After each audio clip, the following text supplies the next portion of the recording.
지난 9월 19일 영국 엘리자베스 2세 여왕의 장례식은 약 3조 6,500억 원의 비용이 들었고요. 전 세계인의 인구 반 정도가 시청했다고 추정할 만큼 주목을 끈 역사상 최대 규모의 장례식이었습니다. 영국 왕실의 가족과 친족들, 유럽의 왕족들, 그리고 각 국가 원수들이 한자리에 모여서 엘리자베스 2세 여왕의 마지막 가는 길을 애도했죠. 자, 여러분들, 이 사상 최대 규모의 장례식을 통해서 여러분들은 무엇을 보셨나요? 세계인들의 사랑과 존경을 받았던 여왕이었다는 것은 분명합니다. 그와 더불어 저는 영국 여왕이 가진 이 막강한 경제적 영향력과 이 엄청난 외교력을 먼저 봤고요. 그리고 두 번째는 장례식에 참석한 이 왕족들을 보면서 예전에는 관심이 없었던 이 유럽 왕족의 가족사에 관한 것이었는데요. 이번 영국 여왕의 장례식을 통해서 알게 된 재밌는 사실은 여왕의 친척들이 거의 다가 유럽의 왕과 여왕이라는 점입니다. 이 매우 복잡한 그런 가족 구조이긴 한데요. 쉽게 얘기하자면 엘리자베스 2세 여왕의 이 멀고 가까운 친족들이 현재 유럽의 왕가를 이루고 있다는 것입니다. 그리고 그 왕족들이 여왕의 장례식에 모두 참석을 했고요. 흥미로운 사실은 이 군주제의 서열로서의 장례식장 내의 좌석 배치가 그것을 여실히 보여줬고요. 이를 지켜보면서 형식적이지만 21세기 현존하는 본건 군주제를 보고 있는 게 아닌가 하는 그런 생각을 하게 됐는데요. 오늘 방송은요, 영국 여왕의 친척이자 그동안 우리한테 알려지지 않았던 이 유럽 왕족들을 보여드릴 예정인데요. 방송 끝까지 보시면 오늘 제목이 왜 이런 제목인지 이해가 되시리라 생각합니다. 저 또한 이번 방송 준비하면서 아주 흥미로운 점들을 참 많이 발견했습니다. 채널 고정하시고요. 구독 잊지 마세요. 영국 여왕의 장례식은 여왕의 대관식을 했었던 웨스트민스터 사원에서 열렸는데요. 모든 참석자들이 이 착석을 한 후에 엄숙한 상태에서 여왕의 관과 왕주일가는 입장을 합니다. 자, 이 좌석 배치가 많은 것을 시사하고 있었는데요. 여왕의 관과 아주 가까이에 앉은 사람들이 바로 이 직계 가족과 친척들입니다. 그건 일반인들과 마찬가지로 당연한 일이라 생각이 들었고요. 그런데 영국 왕실의 이 꼼꼼함에 상당히 놀라웠는데요. 모든 자리의 순서에는 이 서열이 있다는 것입니다. 찰스 3세를 1번으로 시작해서 서열대로 앉아 있는데요. 그게 첫 번째 그룹이고 그 맞은편 그룹이 바로 유럽 왕족들이었습니다. 이 유럽 왕족들에도 친족 관계 내 이 서열별로 앉아 있다는 것이 매우 흥미로운 점이었는데요. 그러니까 윈저가와 좀 더 혈통이 가까운 왕족이 여왕과 가까이에 앉을 수 있었다는 것이었죠. 그 다음 그룹은 여왕이 국가원수로 임명한 총독 그리고 총리들이었는데요. 캐나다의 주스틴 트루도 총리가 가장 앞열에 앉아 있었습니다. 그리고 각국의 대통령들은 그 뒤에 앉게 되는데요. 세계에서 가장 파워풀하다는 미국 대통령은 14번째 열에 앉게 되어서 말이 많았습니다. 대통령들의 좌석 배치 기준은 과연 무엇을 기준으로 했는지 알아봤는데 아쉽게도 공식적으로 발표된 자료는 없었습니다. 정보가 입수된 대로 바로 공유하도록 하겠습니다. 유럽의 왕족들에 대해서 평소에 큰 뉴스가 없었기 때문에 그들이 누구인지 정확하게 몰랐었는데요. 이번 영국 여왕의 장례식을 통해서 유럽에 이렇게 많은 왕과 여왕이 있었다는 사실을 알고 저는 정말 놀라게 됐는데요. 자, 유럽에서는 12개의 왕과 여왕들이 참여를 했고요. 아시아에서는 일본, 말레이시아, 부탄의 왕과 왕비가 참석했습니다. 자, 여러분들, 여왕과 가까이 있는 순서대로 여왕과 친족 관계에 있는 왕족이 누구인지 함께 보실까요?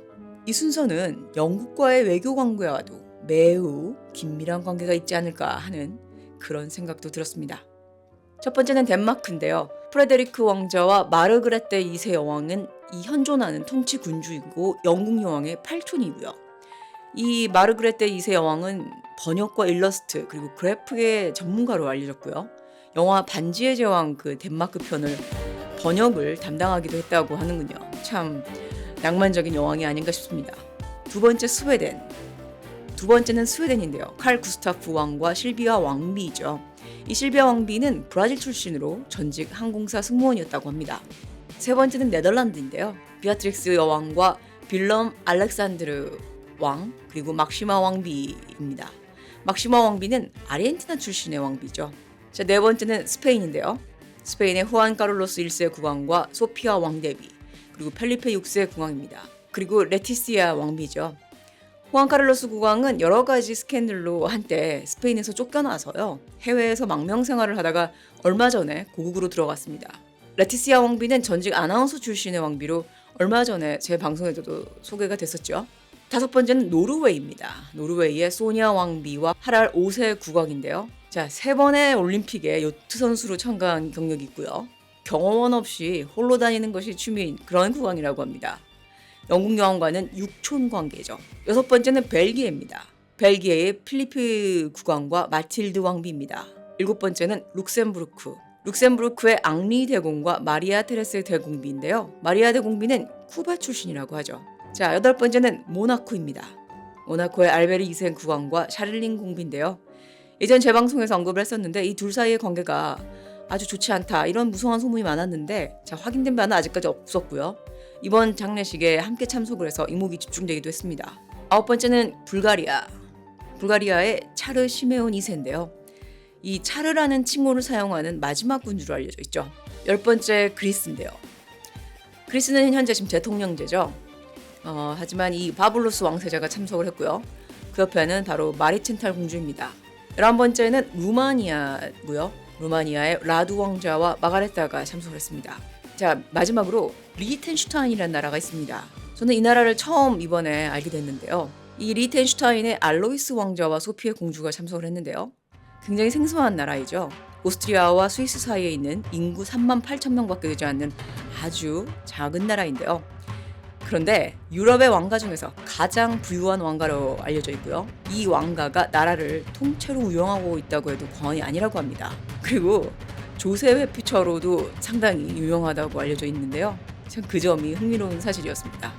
자, 여기까지가 이번 영국 여왕의 장례식에 참석한 유럽 왕족들이었고요. 이외에는 모로코의 몰레이 라찰드 왕자, 일본의 나루히토와 마사코, 요르단의 하야 공주, 말레이시아의 왕과 왕비, 그리고 예전에 제 방송에서 아주 자세히 소개했었던 부탄의 왕과 왕비도 이번 장례식에 참석을 했습니다. 오늘 소개한 왕족들은 대부분이 입헌군 주제 아래 통치는 하지 않고 상징성만 유지하는 왕과 여왕들이 대부분이긴 하죠. 그런데 장례식에서 보여준 각종 의전과 이 세세한 절차들은 봉건군 주제의 전통을 그대로 따르는 모습이었습니다. 그리고 그와 더불어서 해리와 메간의 등장과 함께 그들의 이 눈에 너무 띄는 이 어색한 자리 배치, 그리고 이 차갑고 냉정한 가족들 간의 눈빛 등은 이 왕실의 불화합을 여실히 드러냈습니다. 그리고 아마 여러분들 모두 다 보셨을 겁니다. 이날 카메라에 계속 주목을 받았었던 여왕의 왕관 기억하시죠? 이 여왕의 왕관에 박힌 이 큼직한 500캐럿의 다이아몬드가 화제가 됐었는데요. 사실 이 다이아몬드는 영국 것이 아닌 남아프리카의 다이아몬드라고 하는데요. 식민지 시절 영국한테 빼앗긴 보석이라고 합니다. 당시 영국의 식민지 총독들은 여왕을 위해서 이 다이아몬드를 빼앗아서 바쳤던 것인데요. 자, 이제 시대가 변했고요. 그 여왕이 서거를 했으니 남아프리카에서는 돌려달라고 요청을 했습니다. 이 다이아몬드뿐만 아니라 정말 많은 엄청난 보석들이 많은 국가에서 약탈이 돼서 여왕한테 바쳐진 것들이었고요. 이제 이 물건들이 다시 자기 자리를 찾아가야 할 때가 된 것이라는 이야기입니다.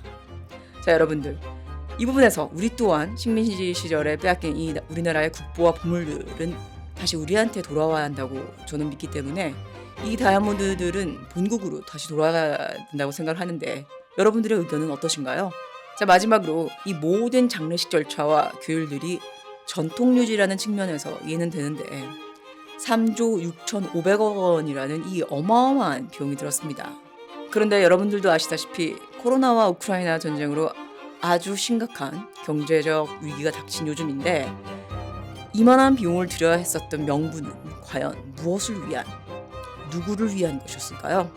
이번에 거행한 세기의 장례식이 오히려 군추제 폐지 움직임의 도화선이 되지 않을까 하는 그런 생각이 드는데요. 여러분들은 어떻게 생각하시나요?